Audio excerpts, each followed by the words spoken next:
people have labeled me quite wrongly. I'm pro-Chinese. I'm not pro any country except for Maldives, and that's, I think, something that can be easily understood.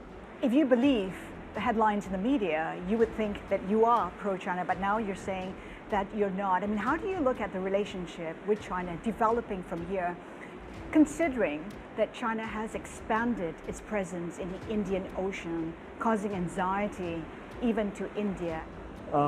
See, Maldives will respect, the international norms, international laws, and so on. And we will always, be working closely with all the countries, and we don't want to be entangled with, geopolitical rivalry or whatever it is between bigger nations, and we are too small for that.